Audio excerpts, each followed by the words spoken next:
أعوذ بالله من الشيطان الرجيم بسم الله الرحمن الرحيم يا أيها الذين آمنوا اے ایمان والو کتب علیکم الصیام تم پر روزے فرض کیے گئے ہیں کما کتب علی الذین من قبلکم جیسا کہ فرض کیے گئے ہیں ان لوگوں پر جو تم سے پہلے گزرے ہیں لعلکم تتقون تاکہ تم پرہیزگار بن جاؤ ایام معدودات چند گنے ہوئے دن ہیں فمن کان منکم مریضا پس جو شخص تم میں سے مریض ہو بیمار ہو او علی سفر یا مسافر ہو سفر پر ہو تو فعدۃ من ایام اخر پس وہ دوسرے دنوں میں گنتی پوری کر لے یعنی دوسرے دنوں میں قضا کر لے مریض اور مسافر کے لیے روزہ نہ رکھنے کی بھی گنجائش ہے وعلی الذین یطیقونہ اور جو لوگ اس کی طاقت رکھتے ہیں فدیۃ طعام مسکین تو ایک مسکین کا طعام کھانا فدیہ ہے فمن تطوع خیرا فہو خیر له پس جو شخص خوشی سے نیکی کرے گا وہ اس کے لیے بہتر ہے وَأَن تَصُومُوا خَيْرٌ لَكُمْ اور اگر تم روزے رکھو تو یہ تمہارے لیے بہتر ہے ان کنتم تعلمون اگر تم جان لو تم سمجھ رکھتے ہو سورہ بقرہ کی آیات نمبر 183 184 آج کے درس میں بیان ہونی ہے اس سے بیشتر اللہ جل شانہ نے نفس انسانی کی حفاظت کا قانون بیان فرمایا پھر مال کی حفاظت کا قانون بتلایا اور مال کے بے جا تصرف سے منع فرمایا اسراف سے منع فرمایا حق تلفی کو ناجائز قرار دیا کسی کا حق تلف نہ کیا جائے کسی کا حق ضائع نہ کیا جائے اور آخر میں بتایا کہ یہ بات تقوی کے خلاف ہے ایمانیات کے ذکر کے بعد اللہ تعالیٰ نے اسلام کا قانون فوجداری بیان فرمایا فوجداری میں سے قصاص اور دیت کا تذکرہ اللہ نے فرمایا اور پھر دیوانی قانون بیان فرمایا اس میں سے وصیت کا بیان اللہ نے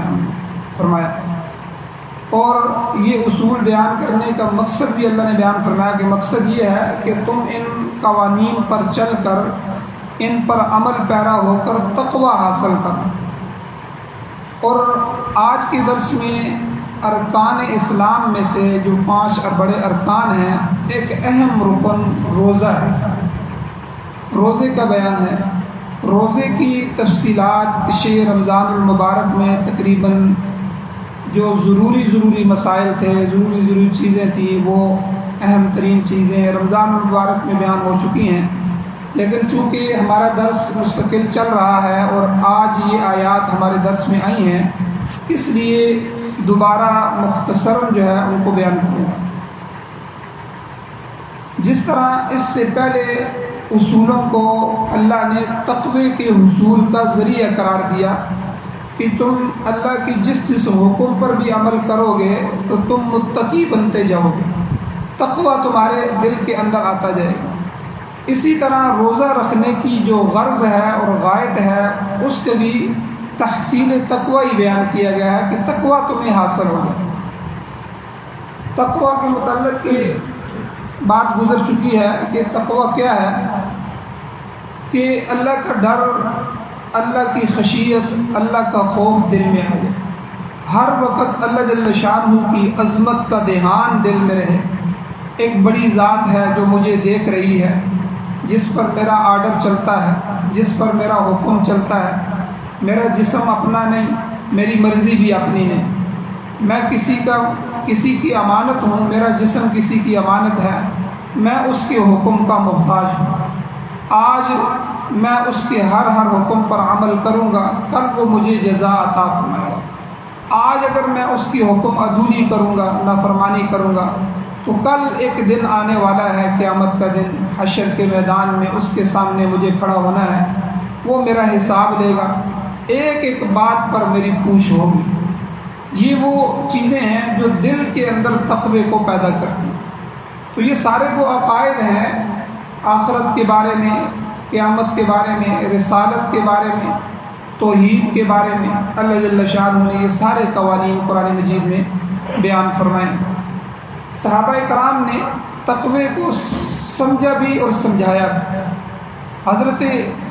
عمر فاروق رضی اللہ تعالیٰ عنہ حضرت ابی بن کعب رضی اللہ تعالیٰ عنہ سے فرماتے ہیں، اے ابی آپ بتائیں تقوی کیا ہے، یہ کیا چیز ہے تقوی؟ انہوں نے مثال سے سمجھایا، فرمایا امیر المؤمنین آپ کبھی ایسے راستے سے گزرے ہیں کہ جس راستے میں کانٹے دار جھاڑیاں ہوں، کانٹے دار جھاڑیاں ہی جھاڑیاں ہوں، اور آپ کو درمیان میں سے گزرنا پڑ رہا ہو، آپ نے آگے جانا ہے، آپ کی منزل اس سے گزر کے آگے ہے، تو آپ کیا کرتے ہیں؟ امیر المؤمنین نے کہا حضرت عمر فاروق رضی اللہ عنہ، بے شک کئی دفعہ ایسا اتفاق ہوا ہے کہ میں ایسی جگہ سے گزرا ہوں، تو پھر آپ اس جگہ سے گزرتے ہوئے کیا کرتے ہیں؟ انہوں نے فرمایا کہ میں اپنا دامن سمیٹ لیتا ہوں کہ میرا دامن کانٹوں میں الجھ نہ جائے اور میرے کپڑے پھٹ نہ جائیں، میرا جسم زخمی نہ ہو جائے، میں سنبھل کے احتیاط کے ساتھ ایسی جگہوں سے گزرتا ہوں۔ تو ابی بن کعب رضی اللہ تعالیٰ نے فرمایا امیر المؤمنین بس یہی تقوی، جب سے ہم پیدا ہوئے ہیں ہم موت تک اس دنیا میں رہیں گے، اور یہ ہماری راہ گزر ہے، یہاں سے ہم نے گزرنا ہے، جانا ہم نے آخرت کی طرف، ہر ایک کی منزل آخرت کی ہے، تو ہم مسافر ہیں، تو اس جگہ سے ہم گزر رہے ہیں، یہاں گناہوں کی جھاڑیاں ہی جھاڑیاں ہیں، کانٹے دار جھاڑیاں، گناہ ہی گناہ ہیں۔ اب اگر آپ نے ان گناہوں سے اپنے آپ کو بچا لیا، اپنے دامن کو سمیٹ لیا، سنبھل کے چل گئے اور گزر کے چلے گئے، تو آپ خیر و عافیت سے اپنی منزل کو پہنچ گئے، اور اگر آپ ادھر ہی الجھ گئے تو سمجھ لیں کہ آپ جو ہے آپ نے اپنے آپ کو یہاں ہی ضائع کر دیا۔ تو اس لیے بہت سے لوگ آخرت کے خیال کو چھوڑ دیتے ہیں کہ آخرت کس نے دیکھی ہے،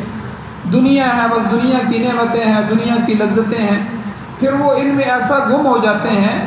کہ دنیا کے اندر پھنس کے رہ جاتے ہیں، صبح بھی دنیا، دوپہر کو دنیا، شام کو دنیا، سوتے ہوئے دنیا، سو کر اٹھتے ہوئے دنیا، بس دنیا کے اندر دنیا نے ان کو ایسے پیچھے لگا لیا کہ ان کا مقصد بھی دنیا، ان کی غرض و غائب بھی دنیا، وہ بات بھی کرتے ہیں تو دنیا کے لیے کرتے ہیں، اور سوچتے ہیں تو دنیا کے لیے سوچ رہے ہیں۔ تو اسی کو قرآن مجید میں اللہ نے فرمایا وَمَا الْحَيَاةُ الدُّنْيَا إِلَّا مَتَاعُ الْغُرُورِ، کہ دنیا کی جو زندگی ہے یہ صرف دھوکے کی زندگی ہے۔ اللہ نے فرمایا یہ صرف دھوکے کی زندگی ہے، اس نے آپ کو دھوکے میں ڈالا ہوا ہے، رہنا یہاں کسی نے نہیں۔ تو اس لیے اللہ جل شانہ نے جتنی بھی عبادات تقریباً فرض فرمائی ہیں، واجب فرمائی ہیں، یا حضور علیہ الصلوۃ والسلام کے ذریعے سے سنت طریقے ہمیں ملے ہیں، ان سب کا مقصد کیا ہے کہ ہمیں تقوی حاصل ہو جائے، متقی بن جائے۔ تو یہاں اللہ نے روزے کے بارے میں فرمایا یا ایھا الذین آمنوا، اے ایمان والو، اے اہل ایمان، کتب علیکم الصیام، تم پر روزے فرض کیے گئے ہیں، کما کتب علی الذین من قبلکم، اور یہ ایسی بات نہیں ہے کہ صرف تم پر فرض کیے گئے ہیں، تم سے پہلی امتوں کو بھی جو آسمانی مذہب کو ماننے والے تھے، جن پر کتابیں اتری تھیں، جن کے پاس انبیاء تشریف لائے تھے، ان سب کو حکم دیا گیا، انہوں نے بھی روزے رکھے ہیں، ان پر بھی روزے فرض کیے گئے، اور مقصد یہی ہے لعلکم تتقون، تاکہ تم پرہیزگاری اختیار کر لو، پرہیزگار ہو لو۔ اب کتبہ کا جو لفظ ہے یہ فرضیت کے لیے آتا ہے، جہاں بھی کتبہ آئے گا فرض، جیسے اس سے پہلے قصاص کے متعلق اللہ نے فرمایا کتب علیکم القصاص، تم پر قصاص فرض کیا گیا ہے، اگر کوئی آدمی کسی کو قتل کر دے، کوئی مسلمان ہے، مسلمان کی جان کی بڑی ویلیو ہے اللہ کے ہاں، اور اللہ کے نبی صلی اللہ علیہ وسلم نے سمجھانے کے لیے فرمایا کہ مسلمان کی عزت اور ناموس کعبے سے بھی زیادہ، مسلمان کو بے عزت کرنا کعبے کو گرانے سے بھی زیادہ سخت ہے، تو اس لیے مسلمان کی جان کی بڑی قیمت ہے، تو اللہ نے اس کی حفاظت بھی فرمائی قصاص کے ذریعے، کہ اگر کوئی آدمی کسی کو قتل کرے گا تو اس کے بدلے میں اس کو قتل کیا جائے گا۔ تو قصاص کے بارے میں فرمایا کتب علیکم القصاص، یہ جو قانون ہے یہ تم پر لاگو کیا گیا ہے، تم پر فرض کیا گیا۔ اسی طرح وصیت کے بارے میں بھی یہی الفاظ آئے ہیں، کتب علیکم اذا حضر احدکم الموت ان ترک خیرا الوصیہ، کہ تمہارے اوپر فرض کیا گیا ہے جب تم میں سے کسی کو موت حاضر ہو جائے، موت آ جائے، اور ان ترک خیرا، اور اس آدمی نے مال بھی چھوڑا ہو، تو کیا فرض کیا گیا؟ الوصیت، وصیت تمہارے لیے فرض کی گئی۔ اور یہاں بھی روزوں کے متعلق بھی اللہ نے یہی کتبہ فرمایا، کتب علیکم الصیام، کہ تم پر روزے فرض کیے گئے۔ اب روزے کا معنی کیا ہے؟ روزے کے لفظی معنی رک جانے کے، رک جاؤ، اور عربی زبان میں اس کے لیے امساک کا لفظ بھی آتا ہے، کہ امساک بھی کہتے ہیں رک جانا۔ تاہم صوم جو روزہ ہے، اس کا لفظ بھی رک جانے کے معنی میں استعمال ہوتا ہے۔ شریعت میں روزے کی تعریف کیا ہے؟ روزے کی تعریف یوں بیان کی گئی ہے، الامساک عن الاکل والشرب والجماع من طلوع الفجر الى غروب الشمس، کہ فجر کے طلوع الفجر سے لے کر غروب آفتاب تک کھانے پینے اور خواہشات نفسانی یعنی جماع سے اپنے آپ کو روکے رکھنے کا نام روزہ ہے۔ یہ روزے کی تعریف ہے۔ روزہ نہار شرعی جو ہے، جو شرعی دن شروع ہوتا ہے اس کے اندر ہوتا ہے، اور شرعی دن سے مراد کیا ہے؟ جو صبح کی جو پھوٹتی ہے اس سے لے کر سورج غروب ہونے تک کا جو وقت ہے، یہ شرعی دن ہے، اور اس دوران کھانے پینے اور نفسانی خواہشات سے باز رہنا اس نیت کے ساتھ کہ میرا روزہ ہے، یہی صوم ہے۔ اگر نیت نہیں کریں گے، ویسے ہی کوئی آدمی فاقہ کر رہا ہے، صبح سے شام تک بھوکا پیاسا ہے اور رہنا چاہتا ہے، یا کوئی چیز ملی نہیں ہے، کھا نہیں سکتا، تو یہ روزہ نہیں ہوگا۔ نیت کرنی ضروری ہے، دل میں نیت ہوگی کہ میں آج روزہ رکھ لیتا ہوں، تو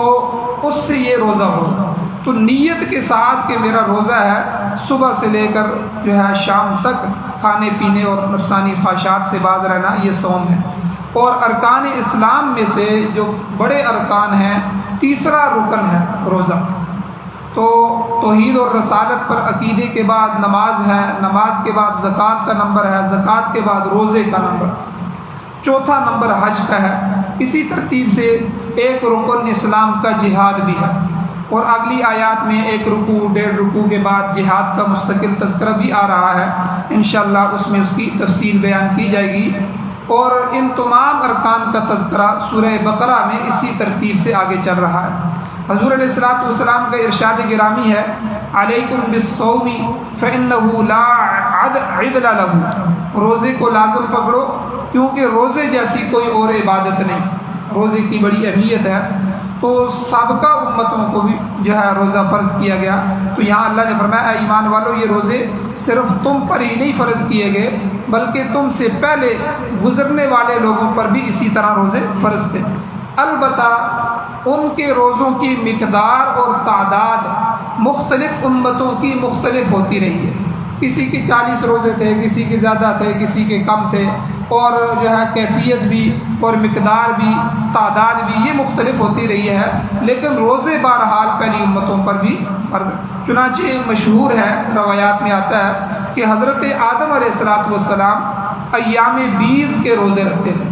یعنی ہر مہینے کی 13، 14، 15 تاریخ کا روزہ رکھتے تھے، اور یہ روزے امت محمدیہ کے لیے مستحب کا درجہ رکھتے ہیں۔ حضور علیہ السلام نے بڑی ترغیب دی، ٹھیک ہے، حضور خود بھی یہ روزے رکھتے تھے، اسلامی مہینے کے 13، 14 اور 15 تاریخ کا روزہ یہ رکھتے تھے۔ یہ حضرت آدم علیہ السلام کی امت پر تھا، اور آدم علیہ السلام یہ رکھتے تھے۔ اور اسی طرح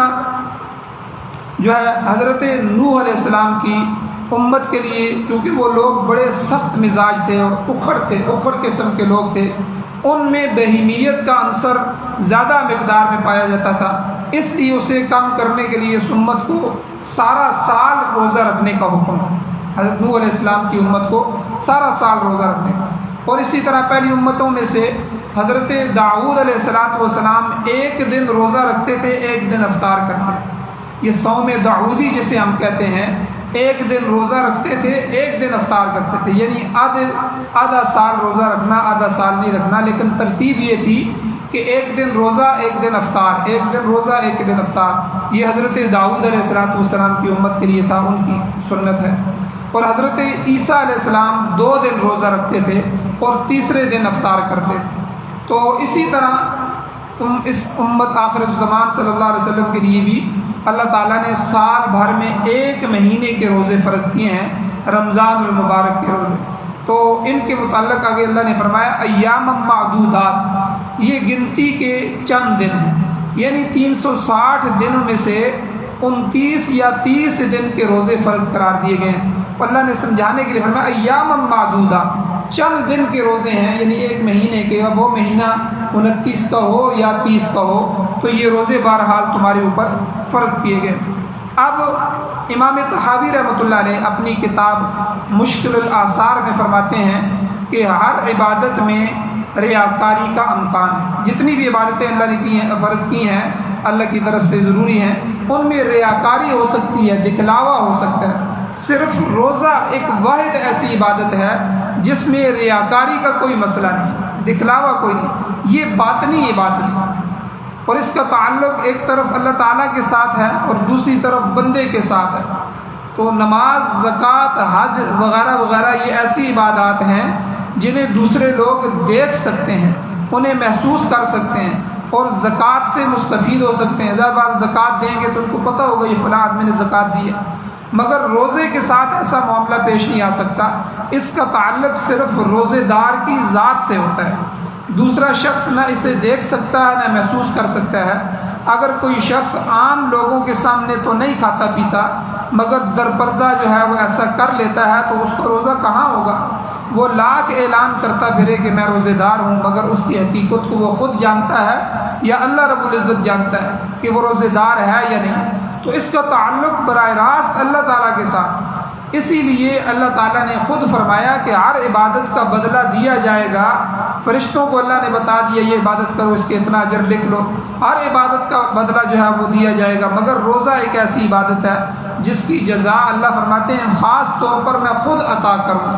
حدیث قدسی ہے، اس کے الفاظ ہیں الصوم لی وانا اجزی بہ، روزہ خاص میرے لیے ہے اور میں ہی اس کی جزا دوں گا۔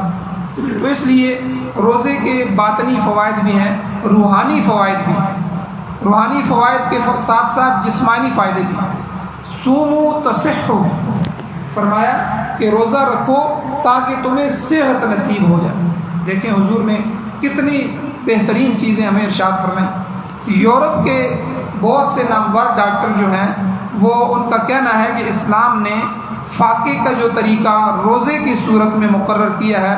اس سے بہتر حفظان صحت کا کوئی اصول نہیں، دنیا میں کوئی اصول ایسا نہیں ہے جو روزے کے ذریعے جو ہم فاقہ کرتے ہیں، جسم کو ڈھالنے کی کوشش کرتے ہیں جسم کی صحت کے لیے، مختلف بیماریوں کے حملے کی صورت میں بھی روزہ جو ہے صحت مندی کا سبب بنتا ہے۔ مثلا اگر کوئی شخص